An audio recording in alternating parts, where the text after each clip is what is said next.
forests have always held a strange power over people. They're beautiful and peaceful, but they're also ancient, vast, and full of secrets. Tonight, you'll hear 4 terrifying stories from people who ventured deep into isolated forests and came back with something they couldn't explain. These aren't urban legends or creepypastas. These are real experiences.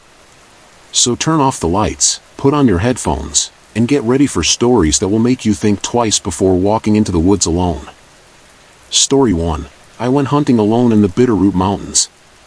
I still regret it. My name is Kyle.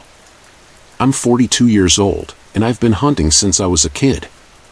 It's something I grew up with, passed down from my grandfather, then my dad. I've hunted elk, deer, even bear once, and I've spent more nights in the forest than I can count. But after what happened 3 years ago in the Bitterroot Mountains of Montana, I don't hunt alone anymore.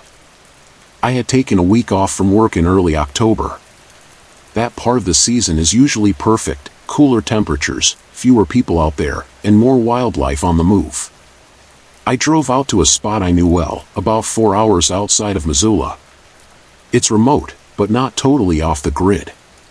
There's a rough Forest Service road that winds up toward a ridge, and I'd parked at a clearing I'd used a few times before. I had planned on staying 3 nights. I brought my gear, a heavy-duty tent, cold weather sleeping bag, propane stove, emergency radio, the usual. I packed light food, mostly dehydrated stuff, and brought my .30-06 rifle, plus a sidearm, just in case. The first day was normal. I hiked out early, tracked some elk sign, and even saw a few mule deer. I didn't shoot anything that day. I was holding out for something bigger. That night, I made camp just inside the tree line, not too far from where I'd parked, and fell asleep around 9 p.m. with the sound of wind moving through the trees. The second day is when things got weird. I woke up at dawn, made some coffee, and started following a trail I'd mapped out the previous season. About 2 hours in, I found what looked like a large buck's tracks, fresh, too. I followed them northeast, deeper into the forest than I usually went. Around 11 a.m., I came across something that made me stop cold. There was a pile of bones, deer bones, mostly stripped clean, but they weren't scattered like from a predator kill. They were arranged in a circle. Perfectly. Like someone had placed them that way on purpose. Ribs, femurs, even the skull, all laid out in a spiral pattern. At first, I thought maybe another hunter had done it. Some weird ritual thing, or maybe just messing around. But something about it didn't sit right with me. The bones were too clean, too white. There was no sign of decay, no bits of fur or sinew. It was like they'd been bleached, but how would that happen out here in the middle of the woods? I took a photo with my phone and kept walking, trying to shake it off. An hour later, I realized I was no longer following the same trail. The trees had thickened, and the terrain had changed slightly, less slope, more moss-covered ground. It was quieter too. No birds, no squirrels, no insects. Just this heavy silence, like the forest was holding its breath. Then I noticed the smell. It wasn't strong, but it was there. A sort of metallic, earthy smell, like rust mixed with something sweet. I've smelled death before, real death. This was different. Not rot. Not blood. Just off. At that point, I decided to head back. I marked my path with some flagging tape as I went, like I always do, but I never found the original trail again. Every direction felt wrong. I started to panic a little, which is rare for me. I've gotten turned around before, but this felt different. I eventually made it back to camp by following the sun and checking my GPS, but even the GPS glitched once. Said I was 300 miles off course for a few seconds. Then it corrected itself. That night, I didn't sleep. I kept hearing something outside the tent. Not movement, more like pacing. Slow. Measured. Like someone circling the perimeter. But every time I stepped out with my flashlight, there was nothing. No tracks, no animals, nothing. It happened again the next night. Only this time, I heard whispering. I swear to God, whispering. It was faint, indistinct, like it was coming from just beyond the reach of the light. I couldn't make out words. Just soft, deliberate tones, like someone trying to talk without being heard. I yelled out more than once, fired a warning shot into the air. Nothing answered. When I woke up the next morning, the firewood I'd stacked was gone. Just gone. Replaced with bones. Not deer bones, smaller. Like rabbit or fox. Dozens of them, piled up neatly where the wood had been. That was it. I packed up and left within 20 minutes. I didn't care about the meat, the gear I left behind, or the trail cameras I'd set up. I just wanted out of that forest. On my way back down the service road, my rearview mirror caught something standing near the tree line. Tall. Still. Watching. I didn't stop. I still hunt, but only with friends now. And never in Bitterroot. I never shared this story with anyone in my hunting group. They wouldn't believe me anyway. But I still think about it. Especially the circle of bones. The whispers. The way that forest felt wrong, like I was being watched. And sometimes I wonder, was I trespassing somewhere I shouldn't have been? Somewhere meant to be forgotten?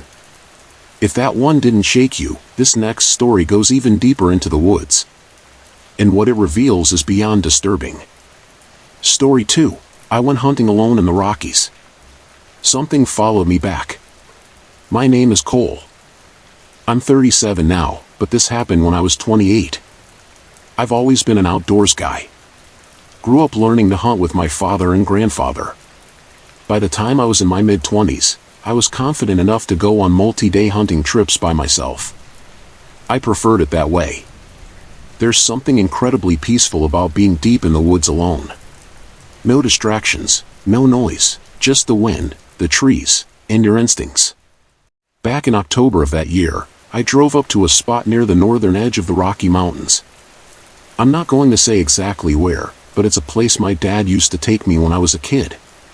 Remote enough that I'd rarely see another person, even after several days out there. I parked my truck off a dirt road, packed up my gear, and hiked in about 6 miles to a ridge I'd camped on before. Everything about that first day felt normal. I set up camp, prepped some food, and spent the late afternoon scouting. There were signs of deer in the area, tracks, some scat, disturbed underbrush, but I didn't spot any movement before sunset. That night was cold, but I slept fine. It was the second night that things started getting weird. Around midnight, I woke up to a sharp sound. It wasn't loud, more like a dry snap, like a branch breaking under light pressure. At first, I thought maybe a small animal had stumbled near the tent. Happens all the time. But then there was another sound, softer, like someone brushing their jacket against tree bark. I lay there in my sleeping bag, completely still, listening. My heart was already beating a little faster. The woods at night can play tricks on you, but I've done this enough times to know when something feels off. I didn't hear anything for a while after that. Maybe 10 minutes passed. Then, 3 knocks. Sharp. Rhythmic. Knock, knock, knock. It sounded like they came from maybe 20 or 30 feet away. I sat up slowly and unzipped the tent flap just enough to peek outside. It was pitch black. My campfire had died out, and I hadn't left my lantern on. I grabbed my flashlight and scanned the trees. Nothing. Absolutely nothing. I told myself it could have been a woodpecker. Maybe some shifting trees from wind. But the air was dead still. Not even a breeze. The rest of the night was quiet. I kept the flashlight close and barely slept. Next morning, I found something near the edge of my camp that didn't sit right with me. About 10 feet from my tent, there was a small pile of rocks. Neatly stacked. 5 or 6 smooth stones, balanced in a way that looked intentional. I hadn't done that. I knew the area well enough to know it wasn't there the day before. I kicked them over, trying not to overthink it. Maybe someone else had been out here and left it. Still, I couldn't shake the feeling that I was being watched. That evening, I almost packed up and left, but I convinced myself I was being paranoid. I set up some noise traps, just simple trip lines with empty cans, around my tent. Figured if something or someone came close, I'd at least hear it. Around 2 a.m., I woke up again. This time to the sound of the cans clattering. I shot up, grabbed my flashlight and unzipped the tent in one motion. The beam hit trees, shrubs, the edge of the clearing, and then something darted between two trunks. Just a shadow. No sound. It moved low, like an animal, but fast and smooth, too smooth. I called out, "Hey! Who's out there?" No answer. Just silence. I stood there for a minute, flashlight scanning, waiting to hear anything, footsteps, rustling, anything. But there was nothing. The rest of the night, I stayed outside the tent, by the fire I'd restarted, with my rifle close by. By sunrise, I was packed and heading out. I didn't stop. Didn't rest. The whole hike back, I kept turning around, convinced something was following me. I didn't see anything else. But the woods were too quiet. No birds. No squirrels. Not even the usual crunch of distant wildlife. Just silence. When I got back to the truck, I noticed something else. On the back window, drawn into the dust, was a symbol. A circle with an X through it. Not something I recognized. Not something I'd done. I drove out of there fast and never went back to that ridge again. To this day, I still don't know what was out there with me. Animal? Person? Something else? All I know is, I've been hunting all my life. I've camped alone more times than I can count. But that trip? That was the last time I ever went out alone. Sometimes, the things we hear in the forest are more terrifying than anything we could see. This next person learned that the hard way. Story 3. I thought I was alone in the Blackwater Preserve. My name is Jake, and I've been hunting for over 15 years. I don't do it for sport. I was raised in the South, and hunting was more of a way of life than a hobby. Over time, it became a quiet escape for me. No cell service, no distractions, just the woods and my instincts. This story takes place about 4 years ago, in the Blackwater River State Forest in Florida. It's one of the largest state forests in the region, with thick pine groves, swamps, and a seemingly endless expanse of trees. I knew parts of it well, but there were stretches I'd never explored. That weekend, I decided to push a little deeper into the backcountry than usual, just me, my gear, and 2 nights of solitude.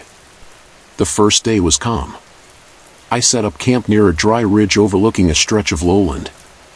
The place was dead quiet, except for the occasional rustle of armadillos and distant owl calls. I saw a few deer tracks, but nothing remarkable. I didn't even fire my rifle that day. It was that first night when things started to feel off. It was around 2 a.m. when I woke up suddenly. Not from a sound, exactly, it was more like an overwhelming feeling that I wasn't alone. You know that sensation you get when someone's staring at you? That primal alertness that tightens your chest? That's what hit me. I laid still in my sleeping bag, eyes open, staring into the dark of my tent. I didn't hear footsteps, voices, or animals. It was just too quiet. The kind of silence that doesn't feel natural. I listened for a few minutes, then told myself I was just being paranoid. I unzipped the tent, stepped outside, and scanned the trees with my flashlight. Nothing. But the next morning, I found something strange. About 15 feet from my tent, there were marks in the dirt. Not footprints. Not paw prints. Just long, erratic drag marks, as if something had been pulled, or crawled, through the underbrush in a circular pattern. The pattern almost looked deliberate, like someone was tracing a spiral around my camp. I didn't know what to make of it. I looked up, half expecting to see someone in the trees watching me, but again, nothing. I should have packed up then and there. But I stayed. I don't know why. Maybe pride. Maybe curiosity. That evening, I went out hunting deeper into the forest. I lost track of time and didn't head back until the sky had already gone purple. As I made my way through the trees with my headlamp on, I noticed something out of place up ahead. Hanging from a low pine branch was a dead squirrel, tied by its tail to the bark with a thin piece of twine. Now, that forest isn't far from some rural communities, so at first I thought maybe some kids had messed around. But then I found another. And another. 4 in total. All tied the same way. All fresh. It was nearly pitch black by the time I reached my tent. I built a fire quickly and kept my rifle close. I didn't sleep much. Every few minutes, I'd hear the snap of twigs or a faint rustling from the woods around me, but every time I aimed my light toward the sound, it would stop. At one point, I swear I heard someone whispering. I couldn't make out words, just the cadence. Like a hushed conversation between two people who didn't want to be heard. I stayed inside the tent, sitting upright with the rifle in my lap and the safety off. By dawn, I'd had enough. I packed everything fast, barely bothered folding my tent, and got the hell out of there. I hiked for 3 hours straight to get back to my truck. That should have been the end of it, but 2 days later, I was back home when something strange happened. I found twine. The same kind I saw in the forest. It was tied in a small, tight loop, hanging from my backyard fence.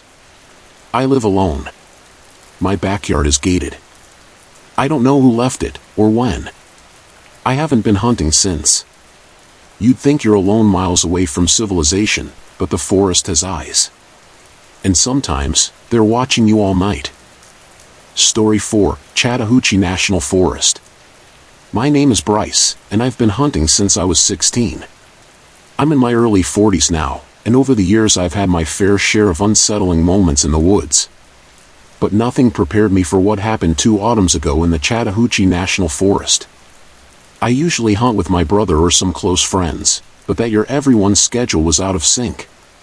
I didn't want to miss the season, so I went alone.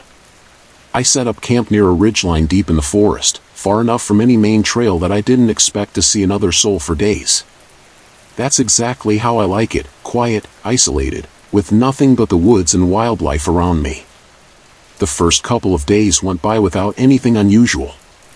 The weather was crisp, the forest was quiet except for the occasional rustle of leaves or distant calls of animals.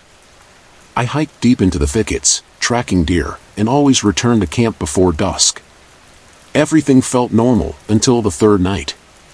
Around 2 a.m., I woke up to the distinct sound of something brushing against my tent. It wasn't wind. It was slow, almost deliberate. At first, I assumed it might be a raccoon or maybe a curious fox. But when I sat up and listened, the movement stopped, and that silence was heavier than anything I've ever felt. Not a single bug chirping. Not even the trees creaking. I stayed still for a while, then unzipped the tent quietly and peeked outside with my flashlight. Nothing. Just the trees, unmoving in the still air. I scanned the area, felt the cold hit my skin, then zipped the tent back up. I didn't sleep much after that. The next morning, I found footprints around my camp. They weren't mine, and they weren't boot prints either. They were barefoot. Human. But the spacing between the steps was off, like they belonged to someone, unbalanced. Or limping. I followed them a bit, but they disappeared into the undergrowth after a few dozen yards. That afternoon, I tried to shake it off.